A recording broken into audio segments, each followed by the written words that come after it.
لا حول ولا قوة إلا بالله العلي العظيم. حسبنا الله ونعم الوكيل، نعم المولى ونعم النصير. أعوذ بالله من الشيطان اللعين الرجيم. بسم الله الرحمن الرحيم. الحمد لله رب العالمين. الصلاة والسلام على سيد الأنبياء والمرسلين وخاتم النبيين الملقب بطه وياسين، المسدد المصطفى الأمجد المحمود الأحمد بالقاسم. اللهم صل على محمد وآله الطيبين الطاهرين المعصومين المظلومين المنتجبين المنتخبين الذين أذهب الله عنهم الرجس وطهرهم تطهيرا.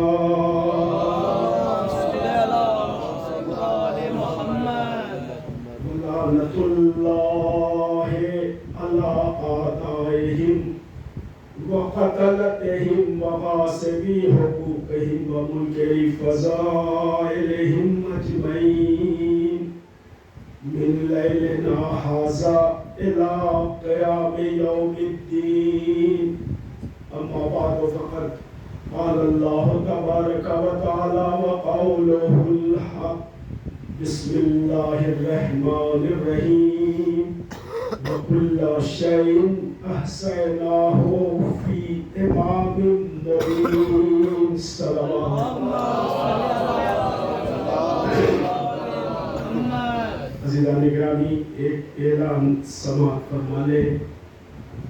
کل یعنی 12 محرم کو بعد نماز مغربین یعنی ٹھیک 7:30 بجے اسی عزا خانہ ابو طالب میں ایک مجلس عزا برائے ایصال ثواب سید مہدی رضا مرحوم منعقد ہوگی. آپ تمام حضرات سے پابندی وقت کے ساتھ 7:30 بجے شب میں شرکت کی گزارش کی گئی ہے. اللهم صل على محمد وآل محمد. شاہ پروردگار عالم وكل شيء أحصيناه في إمام مبين. ہم نے پوری کائنات کا اختیار پوری کائنات کا اقتدار، پوری کائنات کا علم ہم نے امام کو دے رکھا ہے۔ ظاہری ترجمہ عزیزان گرامی، یہ امامت ایک عظیم منصب الہی کا نام ہے۔ یہ منصب انسان نہیں دیا کرتا ہے، یہ منصب اللہ کی جانب سے عطا ہوتا ہے۔ اللہ کی طرف سے عطا کردہ منصب تو اس کے علاوہ اور بھی کئی ہیں، لیکن ان سارے منصبوں میں جو سب سے اعلیٰ اور افضل منصب ہے وہ امامت کا منصب ہے۔ اور اس کی دلیل قرآن مجید کے پاس ہے۔ قرآن نے سب سے پہلے جس منصب کا اعلان کیا وہ منصب خلافت۔ سب سے پہلے اس نے اس بات کا اعلان کیا، انی جاعل فی الارض خلیفہ، میں روئے زمین پر اپنا ایک خلیفہ مقرر کرنے جا رہا ہوں، بھیجنے جا رہا ہوں۔ یہ سب سے پہلا منصب تھا۔ اس کے بعد پھر اس پروردگار عالم نے منصب نبوت کا اعلان کیا، پھر منصب رسالت کا اعلان کیا، اس کے بعد اس پروردگار عالم نے منصب خلت کا اعلان کیا۔ یہ کئی منصب ہیں اللہ کی طرف سے کہ جو اللہ اپنے خاص نمائندوں کو، خاص بندوں کو عطا کرتا ہے۔ ملت مسلمہ کی بدقسمتی یہ ہے کہ اس نے اس الہی منصب کو کے اوپر ناجائز تصرف کرنا شروع کیا۔ وہ الفاظ کہ جسے اللہ نے اپنی زبان سے دیا تھا، اس منصب پر مسلمانوں نے اپنا حق تصرف کرنا شروع کیا۔ یا لفظوں کو بدل کر یہ کہا جائے کہ اصل الہی منصب کو اس کے اصل مرکز سے ہٹا دیا گیا۔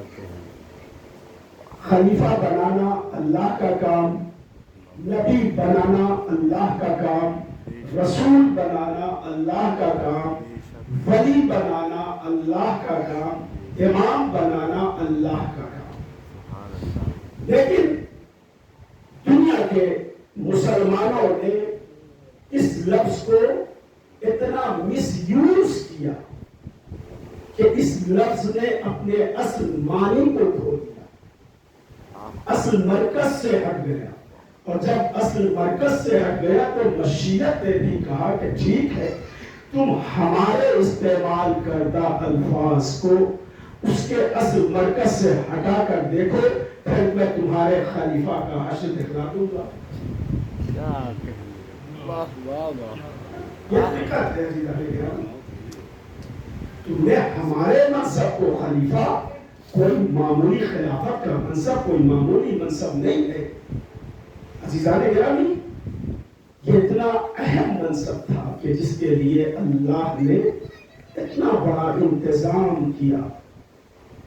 اور جب اعلان کیا انی جاعل فی الارض خلیفہ، میں روئے زمین پر ایک خلیفہ مقرر کروں گا، اور دیکھو جب میں ایک خلیفہ میں روح ڈال دوں اپنی روح، ونفخت فیہ من روحی، جب میں اس میں اپنی روح ڈال دوں تو تم سب کے سب اس کا سجدہ کرنا۔ اس کا مطلب یہ ہوا کہ الہی خلافت، اللہ کی طرف سے جو خلیفہ ہوتا ہے اس کے پاس کوئی تاج خلافت نہیں ہوتا ہے۔ پوری توجہ، بہت چھوٹی سی گفتگو ہے۔ اس کے پاس کوئی تاج خلافت نہیں ہوتا ہے، اس کے پاس خلافت کا لشکر نہیں ہوتا ہے، اس کے پاس خلافت کا دربار نہیں ہوتا ہے، اس کے پاس کوئی اور معمول تیرا منصب ہے نہ اس کے پاس آدم کے پاس تخت ہے، نہ آدم کے پاس تاج ہے، نہ آدم کے پاس لشکر ہے، نہ آدم کا اپنا کوئی دربار ہے، اور منصب تیرا دیا ہوا ہے.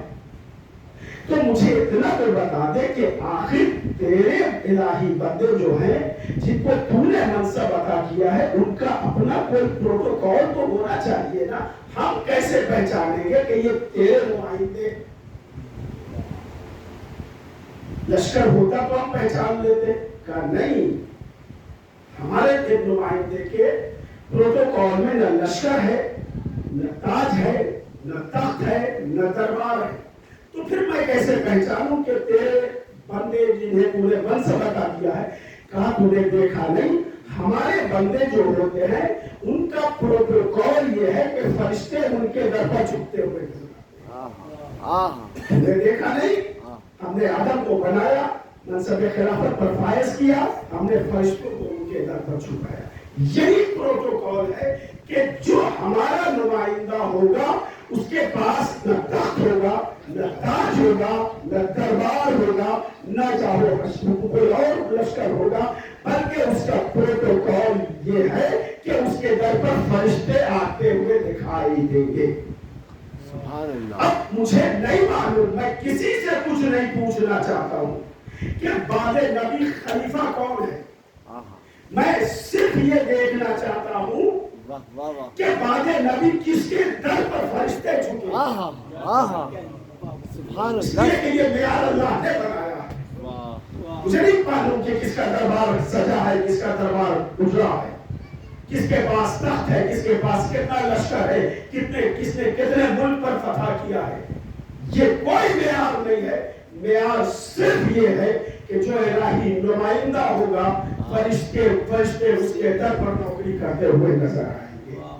اب مجھے تاریخ دکھا دے کوئی ایک ایسا بندہ کہ جس کے در پر فرشتے آ کر کے نوکری کرتے ہو، سوائے در اہل بیت کے جہاں فرشتے آئے ہیں، کبھی جھولا جھلا رہے ہیں، کبھی کپڑے لے کر آ رہے ہیں. یعنی فرشتوں اس در پر آ کر اس بات کا ثبوت دے رہے ہیں کہ یہی وہ ایک گھرانہ ہے جو ہر منصب کا الہی منصب کا حقدار ہے.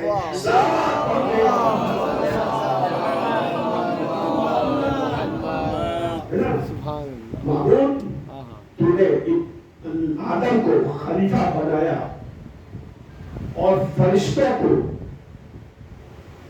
ان کے آگے جھکایا. جو جھکے وہ مومن ہوئے، جس نے انکار کیا وہ کافر ہوا. ایک ہی نے تو انکار کیا تھا اور وہ ابلیس تھا. اس نے آدم کے آگے جھکنے سے انکار کیا. معمول یہ بات تو تیرے قرآن میں ہے، یہ بات تو میری سمجھ میں آ گئی، مگر یہ بات میری سمجھ میں نہیں آئی کہ اور اس کے بعد تو نے جب اس نے انکار کیا ابلیس نے، تو تو نے اسی قرآن میں پھر یہ کہا وَكَانَ مِنَ الْكَافِرِينَ، تو کافروں میں تھا ہی، ہے نا قرآن میں وَكَانَ مِنَ الْكَافِرِينَ، وہ ابلیس تو کافروں میں تھا ہی. معمول وہ کافروں میں کیسے تھا؟ وہ تو بزم نور میں بیٹھنے والا تھا، وہ تو فرشتوں کی صحبت میں رہا کرتا تھا. کہا ہر معصوم کی صحبت میں بیٹھنے والے یہ نہ سمجھ لینا کہ جو معصوم کی صحبت میں بیٹھ گیا وہ معصوم ہو کہ سب میں آ گیا. اچھا معاملی ٹھیک ہے. تو جب تجھے معلوم تھا کہ یہ کانا من الکافرین، ابلیس کانا والا تھا نہیں. یہ کانا تو قرآن کا ایک لفظ ہے، کانا کے معنی تھا، وہ کانا نہیں انتھا. جب تجھے معلوم کہ یہ کافروں میں سے تھا تو تو نے اسے بزم نور میں بیٹھنے کیوں دیا؟ تو نے اسے صحبت فرشتوں کی صحبت میں، معصوم کی صحبت میں بیٹھنے کیوں دیا؟ تو قدرت نے آواز دی، جواب دیا، نادان تجھے شریعت کا کچھ حکم بھی معلوم ہے؟ معلوم تو بہتر بتا سکتا ہے میں تو ایک اللہ سا طالب علم ہوں. شریعت کا حکم یہ ہے کہ جب تک کوئی نجاست ظاہر نہ ہو جائے اس وقت تک اسے دور کرنے کا حکم نہیں ہے. اللہ اکبر، اللہ اکبر. شریعت کا حکم نہیں ہے جب تک کہ نجاست ظاہر نہ ہو جائے. بھائی خون شریعت کی نظر میں نجس ہے نا نجس. جب تک رگوں میں دوڑ رہا ہے آپ کو حکم نہیں ہے کہ آپ اسے نکال کر کے پھینک دیجیے. لیکن جب یہ ظاہر ہو جائے تو اب اسے پاک کرنا آپ کے لیے لازم ہے. یہ شریعت کا حکم ہے. وہ نجس ہے لیکن جب تک رگوں میں دوڑ رہا ہے یہ پاک ہے. جب یہ ظاہر ہو جائے باہر آ جائے تو اس کا پاک کرنا اس کا دور کرنا لازم ہو جاتا ہے.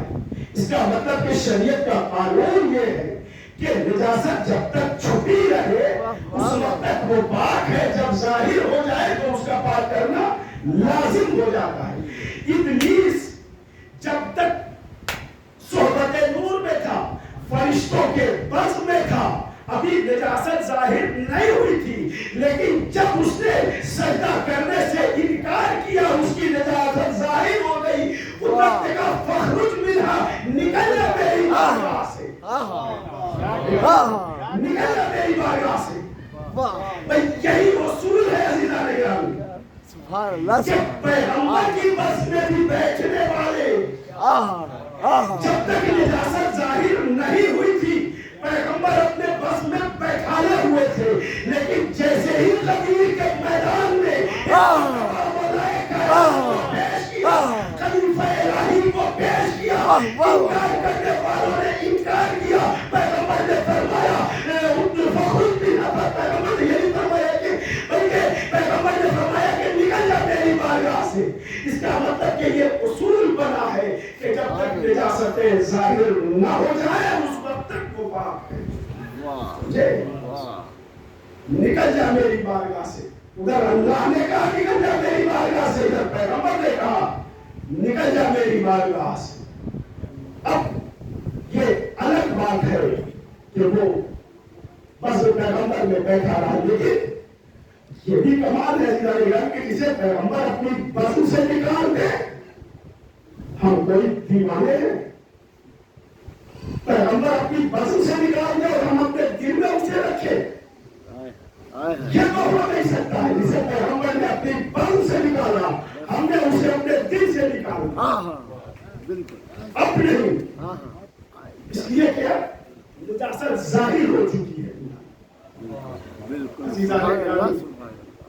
یہی میں نے عرض کیا تھا کہ جب لفظ اپنے مرکز سے ہٹا دیا جاتا ہے امت کے ذریعے سے تو اللہ اس سے انتقام لیتا ہے. اسی لفظ کو جس کو وہ استعمال کرتا ہے اتنا ذلیل کر کے پیش کرتا ہے. چاہے وہ خلافت پر قبضہ کیا گیا ہو، چاہے وہ ولایت ولی پر قبضہ کیا گیا ہو. یہی وجہ ہے کہ ہر گلی کوچے میں بنی ہوئی قبر یہ ولی اللہ ہے. اگر ولی اللہ کا مرتبہ ولی اللہ کا منصب اِنَّ أَوْلِيَاءَ اللَّهِ لَا خَوْفٌ عَلَيْهِمْ وَلَا هُمْ يَحْزَنُونَ. بے شک اللہ کا ولی وہ ہوتا ہے جس کے یہاں نہ تو خوف ہوتا ہے نہ کوئی ڈر ہوتا ہے. اللہ کا ولی اس کے یہاں نہ خوف ہوگا نہ ڈر ہوتا ہے. اور تاریخ جن کو ولی کہہ رہی ہے ان کا ڈر بھی پیش کر رہی ہے، ان کو روتے ہوئے بھی دکھلا رہی ہے، ان کو ڈر سے بھاگتے ہوئے بھی دکھلا رہی ہے. تاریخ کو دکھایا ہے کہ نہیں اس منظر کو؟ یہ اس پروردگار عالم کا انتقام ہے.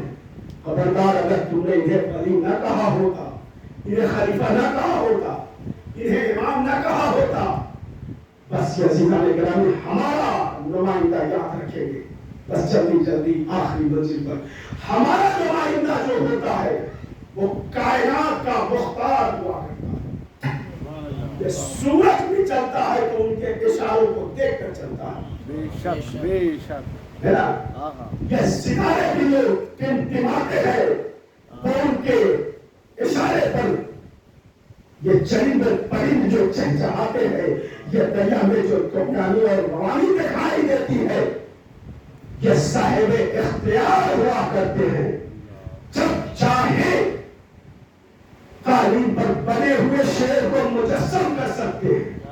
واہ واہ واہ، اس لیے کہ یہ دنیا میں آ کر علم حاصل نہیں کرتے ہیں، یہ الہی نمائندہ ہے، لہذا اللہ کا فریضہ یہ ہے کہ یہ پورا علم دے کر کے بھیجے۔ وزیران گرامی، صرف ایک واقعہ صلی اللہ علیہ وسلم کی فرمائش تھی، اس لیے میں نے بات کو سمیٹ کر اس منزل تک پہنچایا ہے۔ یہ واقعہ عشرۂ محرم میں مجھے موقع نہیں مل سکا کہ میں امامت کے حوالے سے اس کا ذکر کروں۔ ہمارے اور آپ کے نئے امام اور سے سورہ اس واقعے کو، جن کا نام محمد تقی علیہ السلام، نئے امام کی عمر کائنات عصمت میں سب سے کم سن عمر پانے والا ہمارا اور آپ کا نئے امام ہے۔ کائنات عصمت میں آدم سے لے کر کے سوچ سکتے ہیں، صرف 25 برس، پوری لائف 195 میں ولادت ہوئی ہے نئے امام کی، اور 220 میں شہادت واقع ہوگی۔ 25 برس کی عمر ہے، ملعون مقتصد باللہ کا زمانہ ہے، بھرا ہوا دربار ہے، چیف جسٹس آف بنی امیہ موجود ہے کرسی پر، دربار کا قاضی موجود ہے، پورا دربار بھرا ہوا ہے، ایک شخص گرفتار کر کے لایا جاتا ہے۔ وہ آنے والا شخص، اس کی خطا یہ تھی کہ اس نے چوری کیا تھا، اور اسلامی قانون کے اعتبار سے چوری کرنے والے کی سزا ہاتھ کا کاٹنا ہے۔ سن لیا آپ نے، ہاتھ کا کاٹنا۔ آیا حاکم وقت نے قاضی سے کہا، چیف جسٹس سے کہا، بتاؤ اس کی سزا کیا ہے؟ اس نے کہا اس کی سزا ہاتھ کاٹنا ہے۔ وہیں پر ایک قاضی بھی بیٹھا ہوا تھا، وہ تو چیف جسٹس تھا نا، ایک قاضی بھی وہاں بیٹھا ہوا تھا۔ اس قاضی نے کہا حاکم وقت اگر جان بخشے تو میں بھی کچھ بولوں؟ کہا ہاں۔ کہا اس کا ہاتھ نہیں کٹے گا، اس لیے کہ اس نے کہا کہ اس کا ہاتھ، تو پوچھا کہ کہاں سے کٹے گا، تو اس نے کہا کہ کوہنیوں سے کاٹا جائے گا۔ چیف جسٹس نے کہا کوہنیوں سے کاٹا جائے گا، قاضی نے کہا نہیں، وہاں سے نہیں کاٹا جائے گا۔ کہا تو پھر؟ کہا گتے سے کاٹا جائے گا، یہاں سے۔ امام وہیں بیٹھے ہوئے ہیں، موجود ہیں، اور یہ ابھی درباری گفتگو سب چل رہی ہے۔ ابھی آپس میں کھینچاتانی شروع ہو گیا، آخر ایسا اس نے کیوں کہا، انہوں نے ایسا کیوں کہا، یہ کون سے قاضی ہیں، یہ کون سے چیف جسٹس ہے، کس قانون کے تحت، کس آیت کے تحت، کس روایت کے تحت، یہ سب گفتگو ہونے لگی کہ ایک مرتبہ معتصم باللہ نے امام سے کہا، فرزند رسول آپ فیصلہ کریں، آپ الہی نمائندہ ہیں، اللہ نے آپ کو علم عطا کیا ہے، لہذا آپ فیصلہ کریں۔ کہا نہیں ٹھیک ہے، تم لوگ آپس میں کر ہی رہے ہو تو میری کیا ضرورت ہے؟ کہا نہیں، ایسا نہیں ہو سکتا ہے، جو فیصلہ آپ کر دیں گے وہ فیصلہ مانا جائے گا۔ کہا اگر میری ماننا چاہتے ہو تو میں تو قرآن سے فیصلہ کروں گا۔ سبحان اللہ، سبحان اللہ، واہ۔ اس لیے کہ میں اللہ کا نمائندہ ہوں، قرآن اللہ کی کتاب ہے، لہذا میں اپنے قیاس پر فیصلہ نہیں سناؤں گا، میں اپنی علم کی نہیں، میں قرآن کے آیتوں سے تمہیں فیصلہ دوں گا۔ کہا تو ٹھیک ہے، قرآن کی آیتوں سے فیصلہ دیجیے، قرآن کی آیتیں کیا کہہ رہی ہیں؟ کہا قرآن کی آیتیں تو یہ کہہ رہی ہیں کہ اس کے ہاتھ نہ تو کوہنیوں سے کاٹے جائیں گے، نہ ہی گتے سے کاٹے جائیں گے۔ چیف جسٹس بھی پریشان ہو گیا، قاضی کے تو پسینے چھوٹنے لگے، یہ تو ہماری قضاوت پر چیلنج ہو گیا. تو آپ کے وقت کہا کہ پھر آپ کے پاس دلیل کیا ہے؟ ہاں دلیل دیتا ہوں. دلیل میرے پاس یہ ہے کہ تم نے قرآن پڑھا ہے، اس قرآن میں یہ لکھا ہے کہ ان المساجد للہ، مساجد اللہ کے لیے ہے. اور جب مساجد اللہ کے لیے ہے تو کسی بندے خدا کو یہ حق حاصل نہیں ہے کہ اللہ کی مسجد کو گرا دے. کیا مطلب؟ کا مطلب یہ ہے کہ اللہ نے ہر انسان کے اعضاء میں 7 مسجدیں رکھی ہیں. ہر انسان کے اعضاء میں 7 مسجدیں رکھی ہیں. کہاں کون سی مسجدیں؟ اب یہ شریعت کا مسئلہ ہے، آپ لوگ بھی بچے لوگ آپ لوگ بھی دھیان دے لیجیے گا. جسے اعضائے سجدہ کہا جاتا ہے. اعضائے سجدہ نماز کی حالت میں شریعت کا مسئلہ یہ ہے کہ نماز کی حالت میں جسم کے 7 اعضاء کا زمین پر ٹکنا لازم ہے. اگر اس میں سے کوئی ایک بھی چھوٹ جائے تو نماز باطل ہو جاتی ہے. یہ شریعت کا حکم ہے. جو بچے جانتے ہیں وہ ٹھیک ہے، جو نہیں جانتے ہیں وہ جان لیں. حالت سجدہ میں 7 اعضاء کا زمین پر ٹچ کرنا، ان میں ایک پیشانی ہے، دوسرے دونوں ہتھیلی ہے، تیسرے دونوں گھٹنے ہیں 5، اور دونوں پیر کے انگوٹھے. یہ پیر کے انگوٹھے کے لیے بھی شریعت کا حکم ہے کہ آپ کو ایسے نہیں رکھنا ہے، بالکل یوں ہونا چاہیے سجدے کی حالت میں.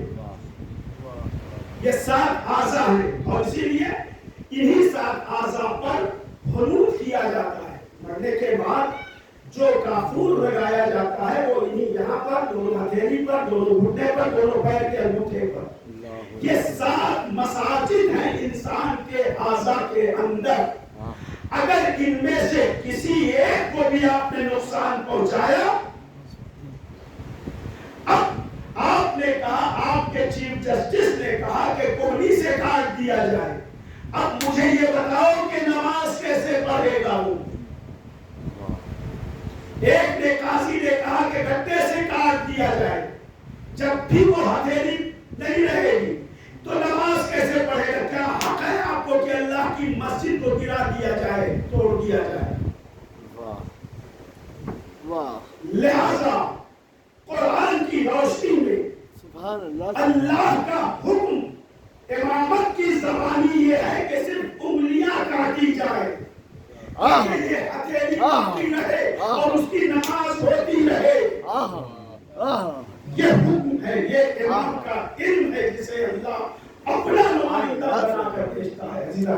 اور اس کے بعد تو پھر امام نے دفتر میں، دربار میں جو دریا بہایا ہے علم کا، یہ تو خاموش نہیں ہوئے. اور تو کیا سمجھتا ہے کہ یہ چور ہے، اس نے چوری کی ہے؟ ٹھیک ہے کہ اس نے چوری کی ہے، لیکن یہ نمازی بھی ہے، یہ نمازی بھی ہے. اور جب اسے سزا دے دی جائے، یہ انگلیاں کاٹ دی جائے اس کی، تو یہ اس سے بہتر نماز پڑھے گا. اس لیے کہ یہ سزا یافتہ ہے، اس نے جو خطا کیا تھا اس کی سزا اسے مل چکی. مجھے معلوم ہے، دیکھیں ذرا سا کیسے ترغیب دے رہے ہیں. اسی لیے قرآن میں نماز پڑھنے والا اور ہے، نماز کے قائم کرنے والے اور ہے. پورے قرآن میں، پوری روایت میں میں چیلنج کرتا ہوں کہ کہیں پر بھی آل محمد کو نماز پڑھنے والا نہیں بتایا گیا. سبحان اللہ. آل محمد نماز پڑھنے والے نہیں ہیں، نماز کے قائم کرنے والے. نماز پڑھنا اور ہے، نماز کا قائم کرنا اور ہے. قد اقمت الصلاۃ پہ آپ پڑھتے ہیں، قد اقمت الصلاۃ وآتیت الزکاۃ. ہمارا سلام ہو اس مظلوم کے اوپر جس نے نماز کو قائم کیا. یہ نہیں کہا کہ جس نے نماز پڑھی ہے. ہم اور آپ نماز پڑھنے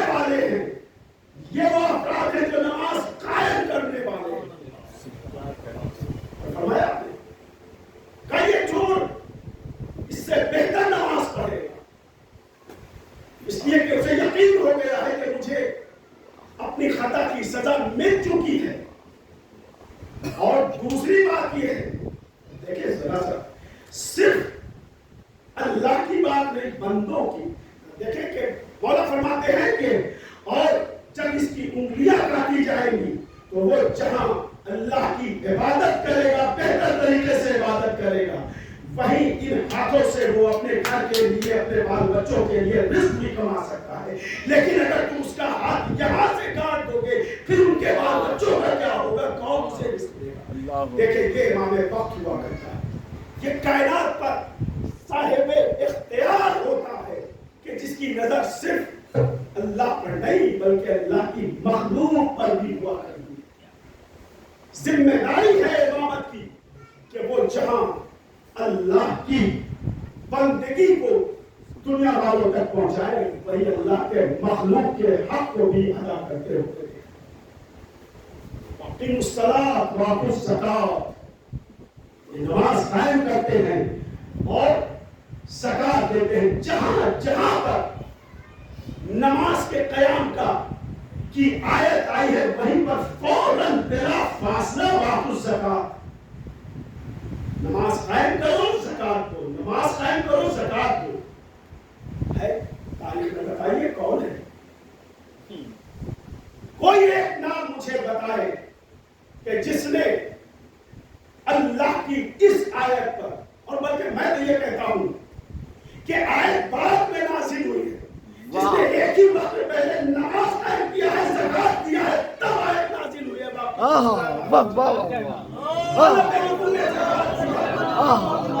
حالت رکوع میں زکات دیا ہے، نماز کی حالت میں زکات دیا ہے. جبھی مشیت کو ایک ساتھ نماز اور زکات کو ملا کر آیتیں پیش کرنی پڑی. اقیموا الصلاۃ وآتوا الزکاۃ، یہ ہیں وہ افراد.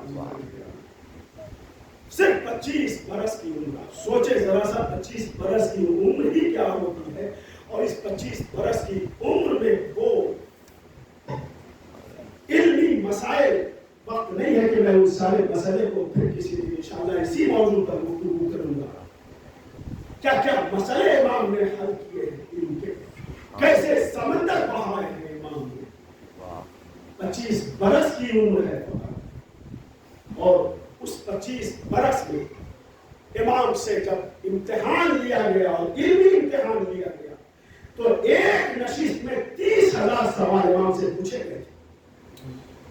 ایک بیٹھک میں 3 دنوں تک وہ سلسلہ چلتا رہا اور سائل آتا رہا مختلف سوال جس کی تعداد تاریخ نے 30,000 لکھی، اور 30,000 سوال کے جواب امام نے دے کر اسے مطمئن کر کے بھیجا ہے اپنے دربار سے.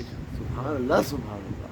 یہ ہوتا ہے الہی نمائندہ جسے اللہ پورا اختیار دیا کرتا ہے. آج دنیا ہم سے پوچھتی ہے کہ یہ عزاداری آپ کرتے ہو، کس کی یاد میں کرتے ہو، اس کی شرعی حیثیت کیا ہے؟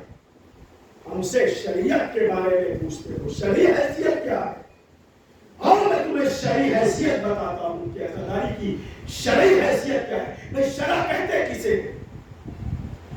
جو معصوم کا عمل ہو جائے، جو معصوم کا قول ہو جائے، وہ شریعت بن جایا کرتا ہے. سبحان اللہ. ہے کہ نہیں؟ معصوم کے عمل ہی کو تو شریعت کہا گیا ہے، معصوم کے قول ہی کو تو شریعت کہا گیا ہے. جناب خدیجہ کا انتقال، پیغمبر اسلام کی زوجہ محترمہ جناب خدیجہ الکبریٰ، ان کا انتقال ہوا. اسی سال جناب ابو طالب کا انتقال ہوا. ایک ہی سال میں دونوں، جناب ابو طالب کا بھی انتقال ہوا، جناب خدیجہ کا بھی انتقال ہوا. دونوں طبعی موت سے انتقال ہوا. کسی نے حملہ نہیں کیا، لیکن اس طبعی موت کے بعد پیغمبر اسلام نے تاریخ اٹھا کر دیکھ لے مسلمان، پورے مسلمانوں کو کسی کتاب کو اٹھا کر دیکھے، ہر کتاب میں یہ بات ملتی ہے کہ پیغمبر اسلام نے اس سال کو، جس سال جناب خدیجہ کا انتقال ہوا اور جس سال جناب ابو طالب کا انتقال ہوا، اس سال کو پیغمبر نے عام الحزن قرار دیا ہے. بے شک بالکل. عام الحزن، عام کہتے ہیں ایئر کو، سال کو، حزن مانے غم، غم کا سال. پورے سال کو پیغمبر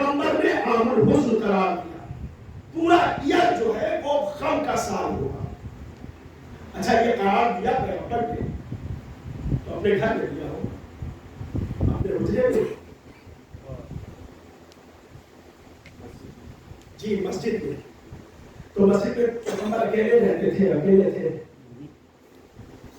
یہ بات میں جان کر کہہ رہا ہوں، اس مائک سے پڑھ رہا ہوں تاکہ آواز سبحان اللہ دور تک جائے. سبحان اللہ. پیغمبر نے اس بات کا اعلان کیا کہ اس سال کو عام الحزن قرار دیا جائے، اور پیغمبر نے غم منایا پورے سال. صحابہ کے درمیان نے اس بات کا اعلان کیا. اب دو ہی صورتیں ہیں، مسلمان ہوش میں آ جاؤ اور دو صورتوں میں سے کوئی ایک صورت ایکسپٹ کر کے مجھے بتاؤ. پہلی صورت تو یہ ہے کہ جب پیغمبر نے صحابہ کے درمیان میں اس بات کا اعلان کیا، صحابہ نے سنا، تو یا تو یہ تسلیم کرو کہ صحابہ نے اس پر عمل کیا، یا یہ تسلیم کرو کہ صحابہ نے اسے اگنور کیا، نہیں عمل کیا. وہی صورتیں ہو سکتی ہے. اگر عمل کیا ہے تو یہ سنت صحابہ ہے. سال بھر صحابہ، تمہارے صحابہ سال بھر غم مناتے رہے. بھائی اسی غم منانے کو تو عزاداری کہا جاتا ہے. عزاداری کیا ہے؟ یہی غم منانے کا نام تو عزاداری ہے. تو تمہارے صحابہ سال بھر غم منائے، بدعت نہیں ہو. ہم 10 دن غم منائے تو دنیا بھر کے فتوے. واہ واہ واہ. یا پھر دوسرا رخ اس کا یہ ہو سکتا ہے کہ صحابہ نے پیغمبر اسلام کی بات کو نہیں مانا، تو جب نہیں مانا تو ہم انہیں صحابہ نہیں مانیں گے. بالکل اسی بات ہے، جو پیغمبر کی باتوں کو نہ مانے وہ صحابی کیسے ہو سکتا ہے؟ اور دونوں صورتیں ہیں، دونوں صورتوں میں سے کوئی ایک صورت تو آپ کو تسلیم کرنا ہی پڑے گا. کیا تو صحابہ نے عمل کیا؟ لیکن مجھے یقین ہے کہ صحابہ نے عمل کیا ہوگا. صحابہ ایسے نہیں تھے کہ جو رسول کی باتوں کو نہیں مانتے ہوں. رسول نے اعلان کر دیا ہے پورا سال غم منایا جائے. صحابہ نے پورا سال غم منایا. صحابہ نے پورے سال عزاداری کیا ہے. جناب ابو طالب کے وفات، جناب خدیجہ کے وفات، ابو طالب کے وفات پر سال بھر غم منایا جائے. اور ابو طالب کے لال کے غم میں اگر 10 دن ہم غم منائے تو تمہیں اعتراض ہوتا. ابو طالب اپنی طبی موت سے انتقال کیے. یہ تو نبی کا نواسہ ہے. ابو طالب کا پوتا طبی موت سے نہیں گیا ہے. اسے تو دشمنوں نے نرغیادہ میں گھیر کر کے 3 دن کا بھوکا اور پیاسا رکھ کر کے، ان کے سامنے بیٹے کو شہید کر کے، ان کے سامنے برابر کے بھائی کے شانے طلب کر کے، ان کے بیٹیوں کو دروازے لگا کر کے، ان کے گھروں میں آگ لگا کر کے، ان کو بازاروں میں پھرا کر کے، اب بھی وقت منایا جائے، اب بھی عزاداری نہ کیا جائے. کیسی غیرت ہے مسلمانوں کی؟ کہاں تمہاری غیرت؟ یہ ماتم کیا چیز ہے؟ میں بتاتا ہوں ماتم کیا چیز ہے. ماتم آپ کے سر میں درد ہو جائے، آپ کا ہاتھ کہاں جائے گا؟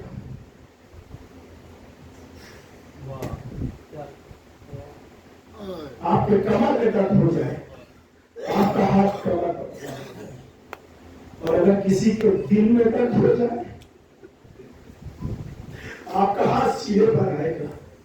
اسی کو تو ماتم کہا جاتا ہے. اور کیا ہے ماتم؟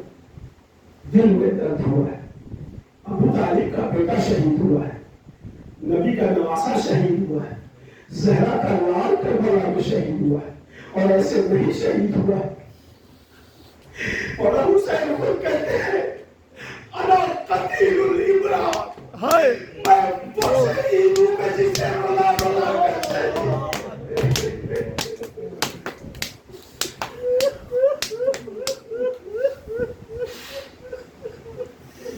مجھے رولا رولا کر شہید کیا گیا. اللہ تعالیٰ کتنی مرتبہ میرا آقا حسین کربلا میں رویا ہے.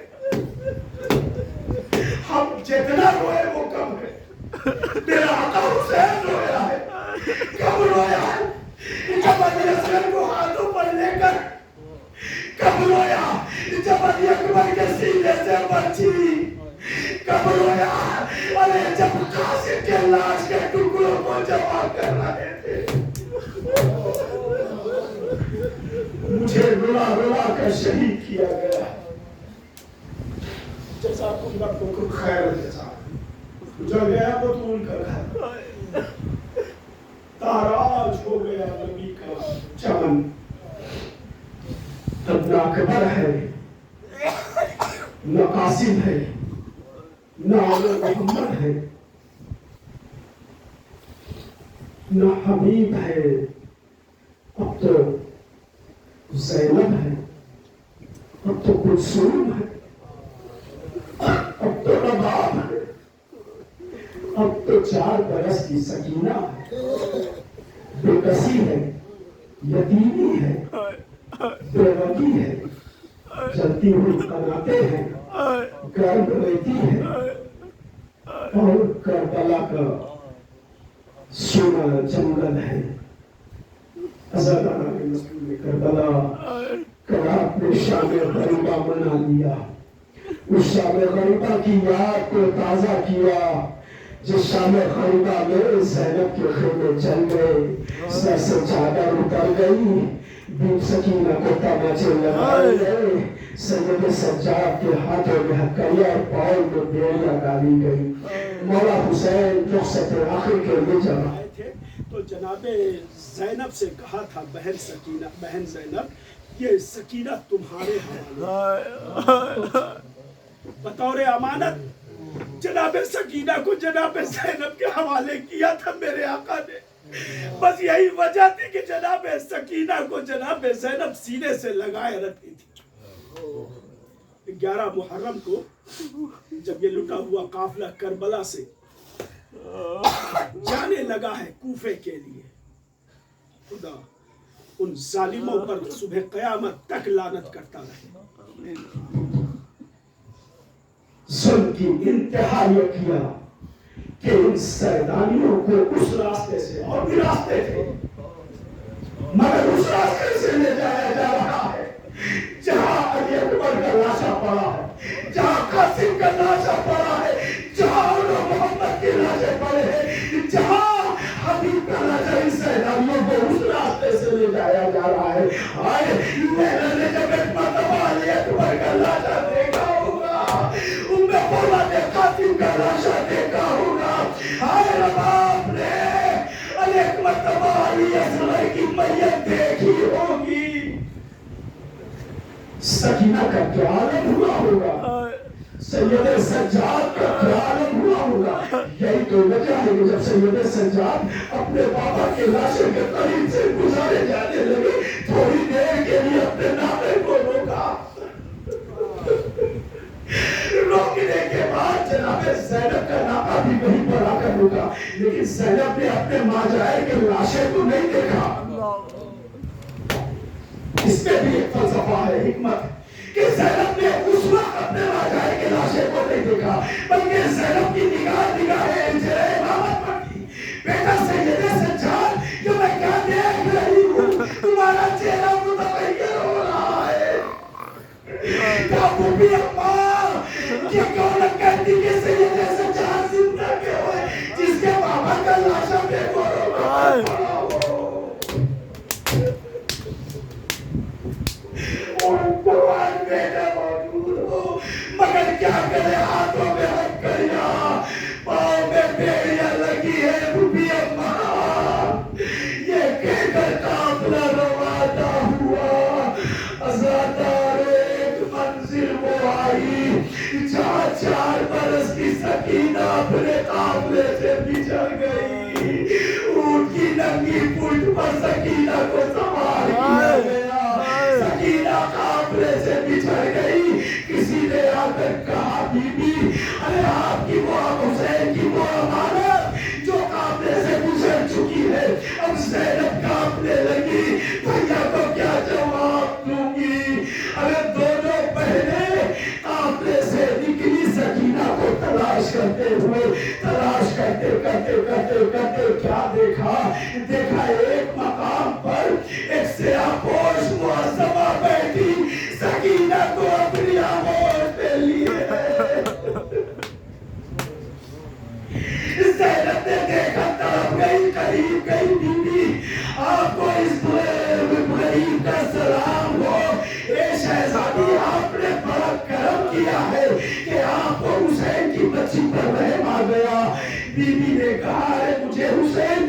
بچی پر رحم نہ آئے تو کسے آئے گا؟ میں حسین کی دکھیا ماں فاطمہ ہوں، اگر مجھے بچی پر رحم نہ آئے گا تو کسے آئے گا؟ بس یہ سننا تھا کہ زینب نے ایک مرتبہ ارے مصائب کا دفتر کھول دیا. ماں آپ کے باپ پاؤں کربلا میں میرا مرا گزر گیا. اماں میرے سامنے میرا ماجایا ذبح ہو گیا. اماں میرے سامنے علی اکبر کے سینے پر بچی لگائی گئی.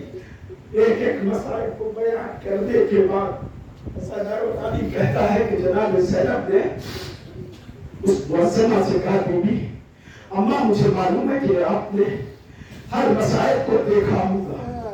یا ماں میں بہت چھوٹی تھی جب میں نے آپ کے چہرے کو دیکھا تھا. اماں میں بھول نہیں ہوں کہ آپ کا چہرہ کیسا ہے. یا ماں ذرا چہرے سے نقاب کو پلٹ دو. جناب فاطمہ نے کہا بیٹی تو میرا چہرہ نہ دیکھ سکے. ارے بس سکینہ کو لے کر قافلہ روانہ کر دے. کہا نہیں اماں مجھے اپنا چہرہ دکھا دو. بار بار اصرار کیا. ایک مرتبہ جناب زینب نے کہا اماں آپ کو میرے ماجائے حسین کا واسطہ ہے. بس یہ واسطہ دینا تھا. آہستہ آہستہ ارے شہزادی نے اپنا چہرہ کھولا. ارے زینب وہی لشکا کر گری جس چہرے پر حسین کا لہو. اماں کیا بیٹی میں نے کہا تھا نا میرا چہرہ نہ دیکھ سکو گی. ارے یہ چہرے پر میرے حسین کا لہو ہے. ہائے میں مدینے سے اس قافلے کے ساتھ ساتھ والسلام الذین ظلموا أي منقلب ينقلبوا